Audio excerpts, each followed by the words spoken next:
በስልኬ ላይ የነበረውን 110 ሺህ ብር ተዘረፍኩ ትለናለች ባለ ታሪካችን። እባካችሁ ውድ ቤተሰቦቼ በብዙ ጊዜ በቪዲዮ ሰራላችኋለሁ። ቪዲዮዎችን እየተመለከታችሁ ራሳችሁንና ቤተሰባችሁን ጠብቁ። እንዲሁም ለጓደኞች ለወዳጅ ዘመዶቻችሁ ሼር አድርጉ። ሌባ በዝቷል። እጅግ በጣም ጥንቃቄ ነው። እኔ የሴቶች ፀጉር ቤት ነው የምሰራው። በምሰራበት ቦታ ላይ ሁለት ቆነጃጅት ልጆች ወደ እኔ ይመጣሉ። ብዙ ጨዋታዎችን እየተጫወትን ጥፍራቸውን መስራት ጀመርኩ። በመሃል ስልክ ተደወለልን ብለው ጥለው ይወጣሉ።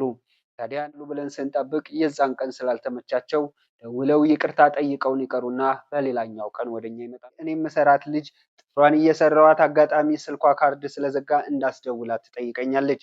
እኔም በአንድ እጄ ጥፍሯን እየሰራው ስለነበር ፊት ለፊቷ የስልኬን ፓተርን ከፍቼ ስልኩን ሰጠዋት። በሚያሳዝን ሁኔታ የስልኬን ፓተርን ስከፍተው ቁጥሩን በደንብ ተመልክታ ስለነበር ቀጥታ የገባችው ወደ ባንክ አካውንቴ ነበር።